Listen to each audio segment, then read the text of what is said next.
सनातन परंपरा की संरक्षिका संपोषिका महारानी अहिल्या देवी होलकर अपनी यह पुण्य भूमि भारत वीर प्रसूता है। यहाँ हर युग हर काल में वीर वीरांगनाओं ने जन्म लिया, जिनके व्यक्तित्व एवं कर्तृत्व के आगे सारा संसार सिर झुकाता है। वीर वीरांगनाओं ने समय के शिलालेख पर अमिट अक्षरों में कर्म एवं पुरुषार्थ की उज्जवल कहानियां लिखीं। किसी ने युद्ध के मैदान में अपनी तेजस्विता की चमक बिखेरी, तो किसी ने मानव मात्र के कल्याण के लिए अपना सर्वस्व न्यौछावर कर दिया।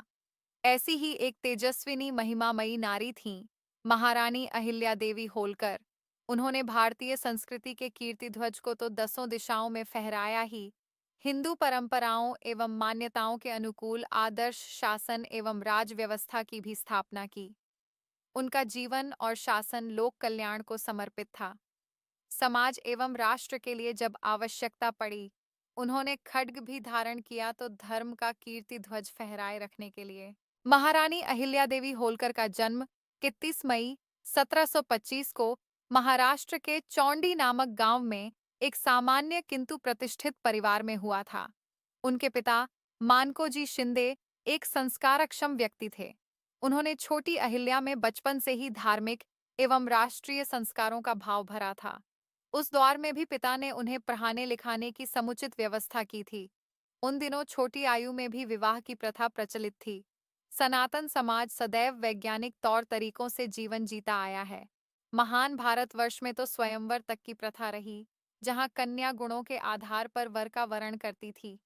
पर विधर्मियों एवं विदेशी आक्रांताओं से अपनी ललनाओं की रक्षा के लिए काल विशेष में सनातन समाज में बाल विवाह एवं पर्दा प्रथा जैसी रूढ़ियां प्रचलित हो गई थीं, जो समय के साथ स्वतः समाप्त प्रायः हो चली हैं। कहते हैं कि पुणे जाते समय मालवा राज्य के पेशवा मल्हार राव होलकर की दृष्टि 8 वर्षीय अहिल्या देवी पर पड़ी। वे उनके गुणों से बहुत प्रभावित हुए। उतनी छोटी अवस्था में भी वह गरीबों और भूखों की सहायता कर रही थीं। उनकी निष्ठा एवं परोपकारिता से प्रभावित होकर मल्हार राव ने उनके पिता मानकोजी से उनका हाथ अपने बेटे खंडेराव के लिए मांगा। उनका विवाह इंदौर राज्य के संस्थापक एवं पेशवा मल्हार राव होलकर के पुत्र खंडेराव के साथ धूमधाम से संपन्न हुआ। महारानी अहिल्या देवी ने 1745 में एक पुत्र एवं उसके 3 वर्ष पश्चात एक कन्या को जन्म दिया। पुत्र का नाम मालेराव और कन्या का नाम मुक्ताराव रखा गया। कहा जाता है कि खंडेराव में भी जिम्मेदारी बोध का स्फुरण जागरण महारानी अहिल्या देवी की प्रेरणा से ही हुआ। वे उन्हें राजकाज एवं शासन व्यवस्था में सहयोग प्रदान करती थीं। उन्होंने बड़ी कुशलता से अपने पति के स्वाभिमान एवं गौरव बोध को जागृत किया। अपने पिता के मार्गदर्शन में खंडेराव कुशल योद्धा एवं निपुण शासक बनते जा रहे थे।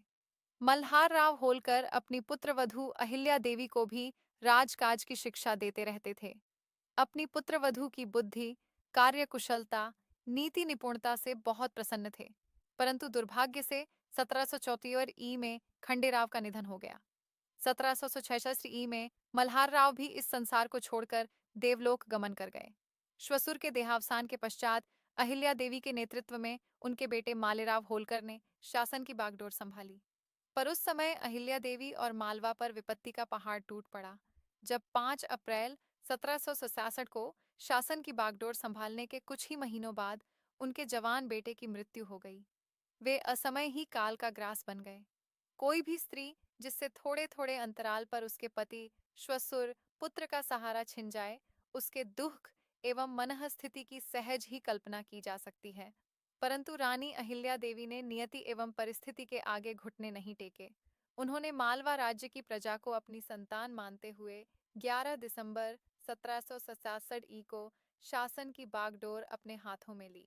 थोड़े ही दिनों में महारानी की लोकप्रियता राज्य भर में फैल गई। परिस्थितियों का लाभ उठाने के उद्देश्य से मालवा पर कुदृष्टि रखने वाले लोगों को मुंह की खानी पड़ी। अपने राज्य एवं प्रजा की रक्षा के लिए उन्होंने न केवल अस्त्र शस्त्र उठाया, बल्कि अनेक युद्धों मोर्चों पर स्वयं आगे आकर अपनी सेना का कुशल नेतृत्व किया। इतना ही नहीं, जब आवश्यकता पड़ी उन्होंने कूटनीति से भी काम लिया। राज्य हड़पने के उद्देश्य से जब राघोवा पेशवा ने मालवा पर आक्रमण के लिए अपनी सेना भेजी, तो महारानी अहिल्या देवी के केवल एक पत्र से यह युद्ध टल गया और पेशवा ने उन्हें उनके राज्य की सुरक्षा का वचन दिया। उस पत्र ने पेशवा राघोवा की सुप्त चेतना को जागृत किया। उस पत्र के एक एक शब्द ने उन पर नुकीले तीर सा असर किया और उन्होंने महारानी से युद्ध का इरादा बदल दिया। महारानी इतनी कुशल एवं दूरदर्शी थीं कि व्यापारी बनकर आए अंग्रेजों और ईस्ट इंडिया कंपनी के फूट डालो और शासन करो की नीति को उन्होंने सबसे पहले भांप लिया था। उन्होंने तत्कालीन पेशवा प्रमुख को इस संदर्भ में पत्र लिखकर सतर्क भी किया था। उन्होंने अपने विश्वसनीय सेनानी सूबेदार तुकोजीराव होलकर मल्हारराव के दत्तक पुत्र को सेना प्रमुख बनाया था। वे उन पर भरोसा करती थीं और तुकोजीराव भी उनके प्रति अखंड निष्ठा एवं श्रद्धा रखते थे। महारानी अहिल्या देवी का शासनकाल भले ही अल्प रहा, पर उन्होंने भावी भारत पर बहुत गहरा एवं व्यापक प्रभाव छोड़ा। अल्पावधि के अपने शासनकाल में उन्होंने अनगिनत निर्माण कार्य करवाए।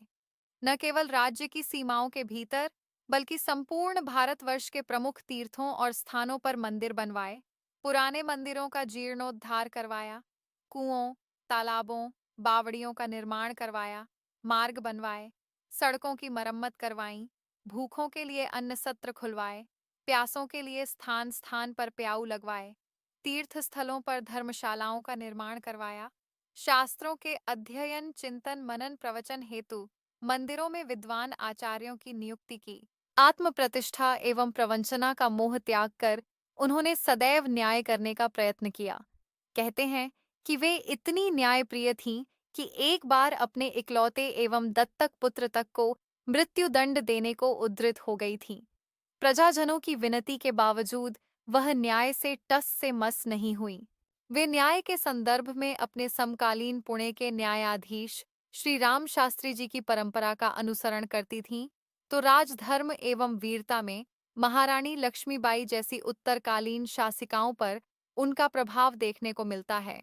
उनके जीवन काल में ही जनता ने उन्हें देवी समझना और कहना प्रारंभ कर दिया था।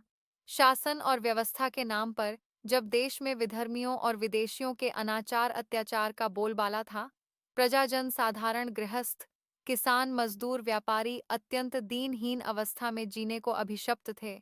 जब समाज तरह तरह के अंधविश्वासों और रूढ़ियों में जकड़ा हुआ था, ऐसे घोर अंधेरे कालखंड में महारानी अहिल्या देवी का शासन वहां के प्रजाजनों के लिए किसी प्रकाश पुंज से कम नहीं। 13 अगस्त 1795 को उनकी जीवन लीला समाप्त हो गई, पर उससे पूर्व उन्होंने जो काम किया वह इतिहास के पृष्ठों में स्वर्णाक्षरों में अंकित है। चाहे माहेश्वर को राजधानी बनाने का अभिनव प्रयोग हो या संपूर्ण हिंदू समाज के गौरव और सनातन संस्कृति के केंद्र काशी विश्वनाथ मंदिर का निर्माण व जीर्णोद्धार या अन्य लोक मंगल की भावना से संचालित निस्वार्थ सेवा कार्य, उन सब के पीछे महारानी अहिल्या देवी की सनातन जीवन दृष्टि, प्रजावत्सलता एवं कर्तव्यपरायणता थी। निष्कर्षतः यह कहा जा सकता है कि महारानी अहिल्या देवी ने न केवल अपने समय एवं समाज पर गहरा व व्यापक प्रभाव डाला, बल्कि सनातन संस्कृति एवं सरोकारों को जीने, समझने और अक्षुण्ण रखने के कारण उनका योगदान सदियों तक अमर एवं अविस्मरणीय रहेगा।